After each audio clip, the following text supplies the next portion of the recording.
Our headlines. 4 OFWs injured in quake hits Taiwan on Wednesday, according to the Migrant Workers Department. Philippines continues to fight for peace and stability in the West Philippine Sea, says President Ferdinand Marcos Jr. Inflation rate spikes up due to price hike in food, transport, vegetable, among others. Some local government units declare state of calamity due to El Nino phenomenon. And United Kingdom judge urged British government to stop selling firearms to Israel.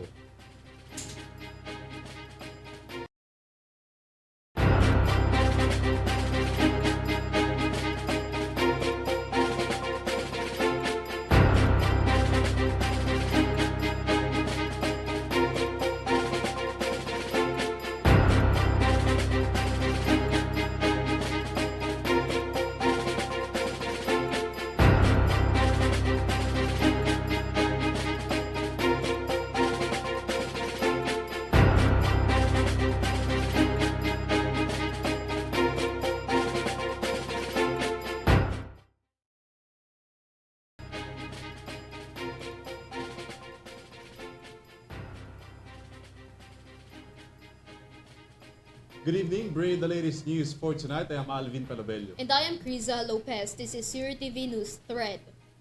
For the story, the Migrant Workers Department has reported an additional case of Filipino amongst injured in the recent quake that jolts the city of Hualien in Taiwan. The death toll in tragedy also increased to 10, with the continuous uptrend of the number of injured individuals. The update to the situation of Filipinos in Taiwan on my report. The number of overseas Filipino workers or OFWs injured after the magnitude 7.2 earthquake hit Taiwan has risen to 4. Migrant Workers Officer in Charge Hans Layo Kakdak confirmed this in his statement. The fourth case is an OFW sustained head injury after being hit by falling debris.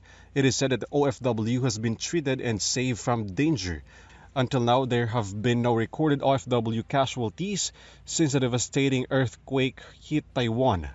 Of nearly 160,000 base OFWs, 1,400 remains in Hualien, the epicenter where major damage was recorded in the recent earthquake. In the latest report by the authorities in Taiwan, 10 people have died due to the tragedy, while more than 1,000 have been injured. Alvin PELOBELLO for Eurotv News. In related news, rescuers in Taiwan are faced with the severe challenges as landslides and rockfalls could be a threat to them in their search for a dozen people still missing and others still stranded due to the 7.2 magnitude earthquake happened. Catherine Landicho tells us more. Searchers have found 2 more bodies after the 7.2 magnitude earthquake hit sparsely populated. Most rural eastern Hualien counties stranding hundreds in a national park as boulders descended in the mountains which cut off the roads. As about 50 aftershocks rattled the area overnight, some felt as far away as Taipei. Rescuers said about 400 people stranded at luxury hotel in the Taroko Gorge National Park were safe, with helicopters which transport the wounded and carry supplies. Rocks were still tumbling down nearby slopes and they had to navigate through the gaps between the falling rocks with a rescue team out front. Meanwhile, Taiwan Fire Department said 2 bodies were found in the mountains, but did not immediately update the death toll.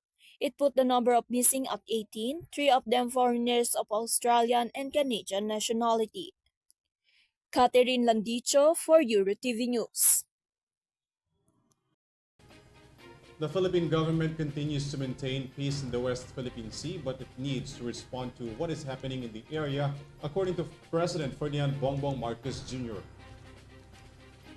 Marcos has elaborated the importance of foreign policy and analyzing geopolitical issues in fighting peace in the highly disputed area, said Marcos during the courtesy call of newly appointed Japanese ambassador to the Philippines, Endo Kasuya.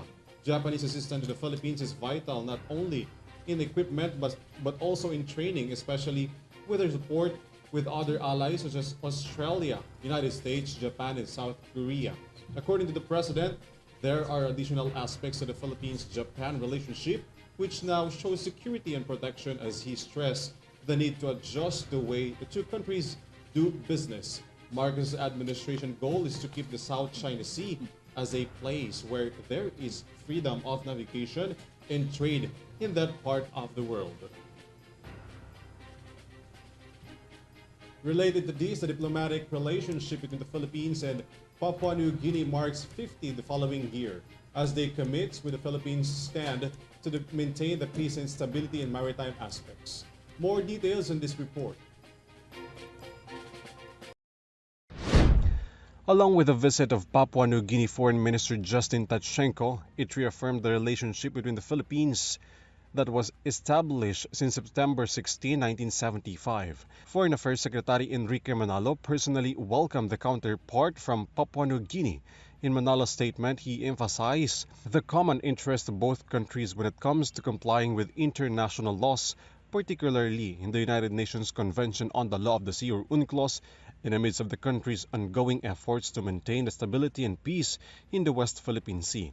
Tachenko's visit also discussed the strengthening of the relationship between the two countries that covers services, tourism, labor, agriculture, trade and investment, among others. Tachenko said his visit was productive as this marks to commemorate the 50th diplomatic relationship between the Philippines and Papua New Guinea. The visit of Tachenko to the Philippines also opened the possibility for Filipinos to have visa-free entry to the said country. ALVIN PELOBELLO for Eurotv News. The Philippine Statistics Authority has recorded an increase in the country's inflation rate for the month of March. A slight increase was merely from food and non-alcoholic beverages. Let's get more of the details from this report. There was an increase in the inflation rate in the country in the month of March 2024 based on the monitoring of the Philippine Statistics Authority. According to the agency, this was caused by the rapid increase in the price of food, fuel, and fares. From 3.4% in February, it spikes up to a 3.7% inflation rate in the month of March, but still lower compared to the recorded inflation rate in March 2023, which kicked in at 7.6%. In the year-on-year average from January to March, 3.3% was recorded. Still, based on PSA data, food and non-alcoholic beverages first contributed to the faster increase in the inflation and price increase, with 76.4% share in the increase of inflation. Under this, the high prices of vegetables, tubers, cooking bananas, particularly onions, have contributed. Meat prices increased in March, particularly the price of pork. This is the last time the price of rice increased. According to the National Statistician and Civil Registration General under Secretary Claire Dennis Mapa, the rice inflation is still expected to increase until the month of July due to the base effect. Apart from the base effect, another visible reason for the increase of inflation is the price of palay. Ang sinasabi nila maganda ngayon kasi mataas yung presyo ng palay. I think the palay price, what was our February average? Ang ating Feb average ay nasa mga 28 pesos and 29 centavos. This has been increasing, no? So of course this is the effect.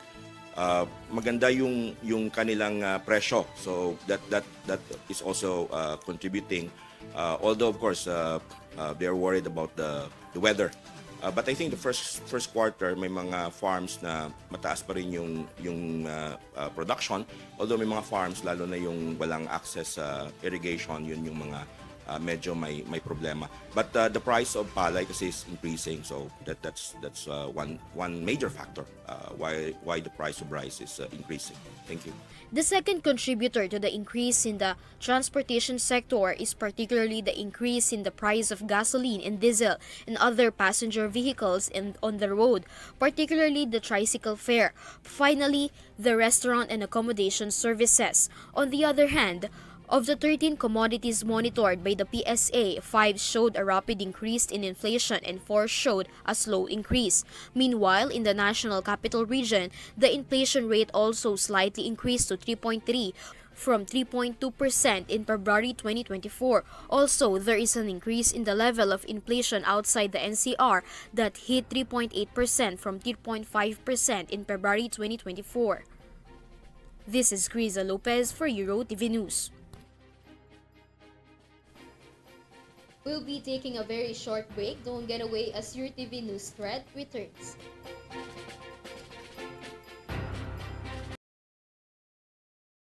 Ulan na naman? Ang init! Umuulan na naman? Opisyal nang kinumpirma ang pagtama ng El Nino sa Pilipinas. Ang El Nino ay maaaring magdulot ng biglang buhos ng ulan na susundan ng matinding sikat ng araw. Pangunahing dahilan nito sa pagsulpot ng iba't ibang karamdaman. Tandaan, ang kahandaan ay nagsisimula sa taong may alam. Mas protektado ang pamilya kung tayo ay handa at listo.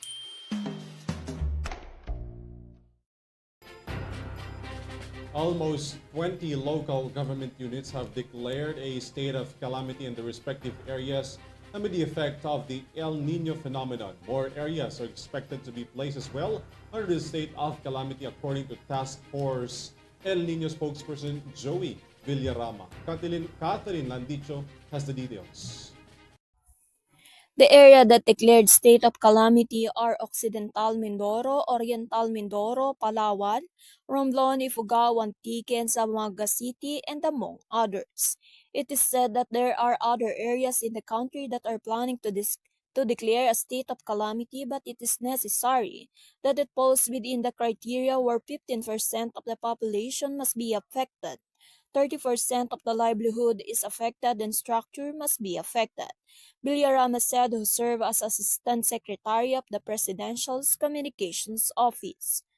Meanwhile, the Marcos administration has extended financial assistance worth 1.1 billion pesos to farmers and their families, such as cash aid, food packs, and equipment.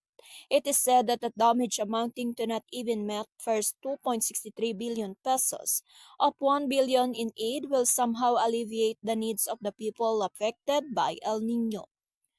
Catherine Landicho for Eurotv News. There are 11 remaining weekend guerrilla fronts which targeted to be dismantled by the armed forces of the Philippines as part of the military battle against insurgency under President Marcos' administration. Henry Nicolas has the details. The Armed Forces of the Philippines, or AFP, is working hard to dismantle the 11 remaining weekend guerrilla fronts of the new People's Army by the end of the year. National Security Advisor Eduardo Anyo said on Thursday that the anti-communist roadmap will be carried out until 2028, stressing the role of the AFP even during the transition from internal to external defense posture.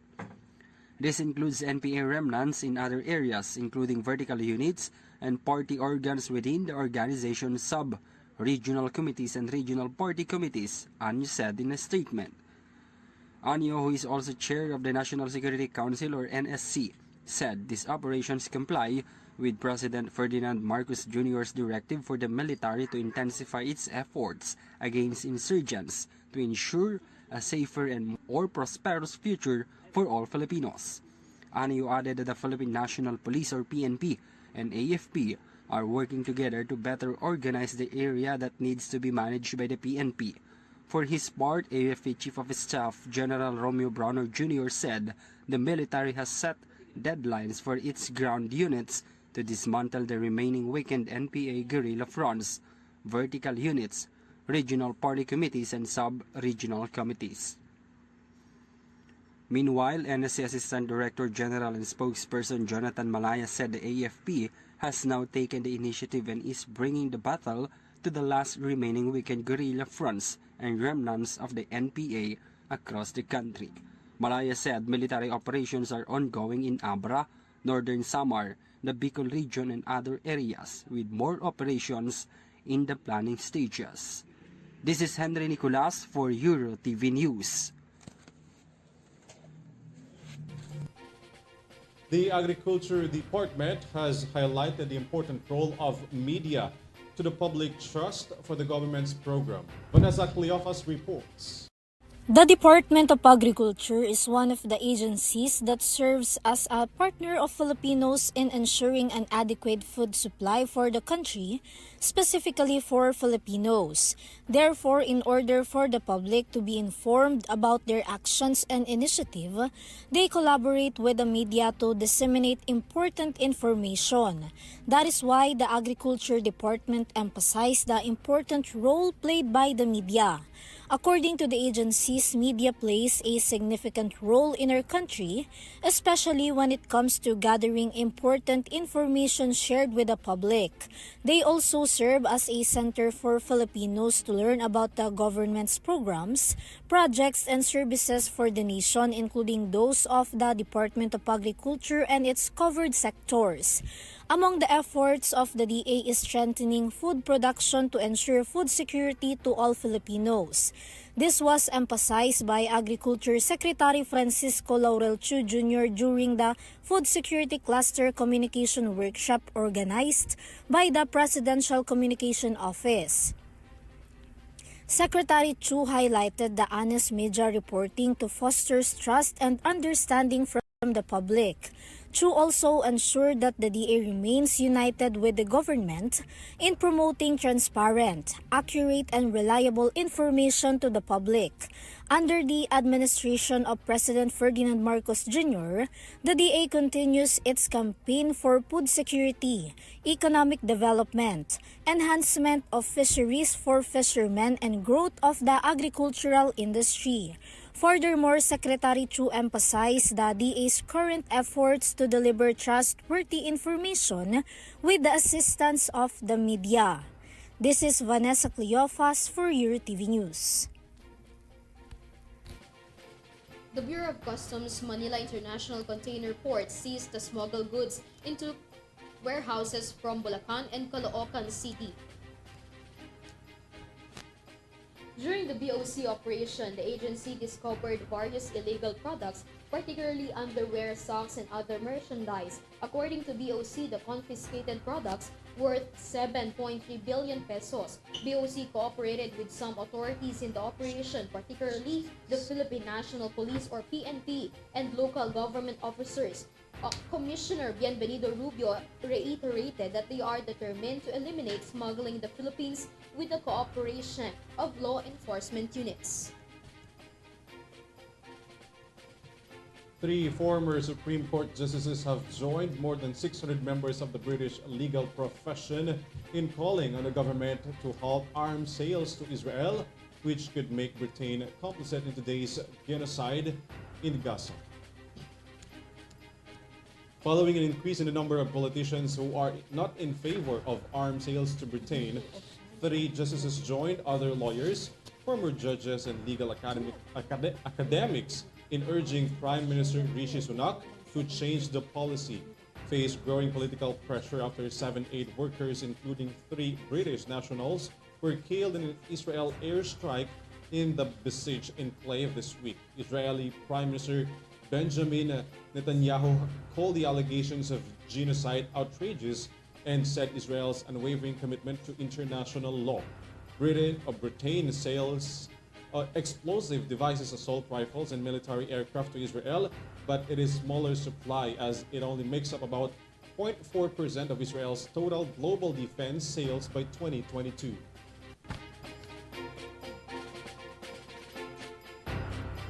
Duo of Ran Abdullah and AJ Pareja outdid Australian pair with 21-17, 21-19 score for their first match of the game set in Nuvala Sand Courts in Santa Rosa, Laguna.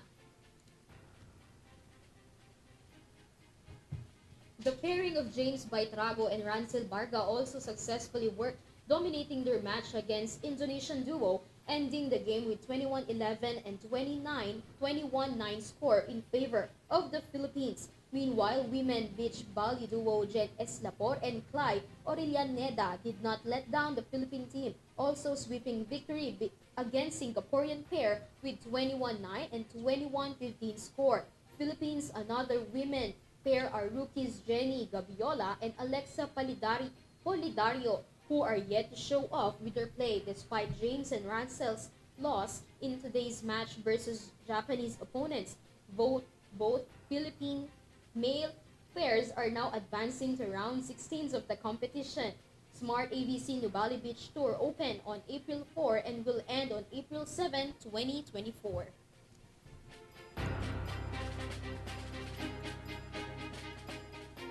And that's the latest news for tonight. You may visit Eurotvph.com for more news and information. Once again, this is KRIZZA Lopez. You can also catch our broadcast live on our social media accounts at Via Pinoy Extreme channel. I'm ALVIN PELOBELLO. This is your TV News Thread. Stay safe and have a good one, everyone.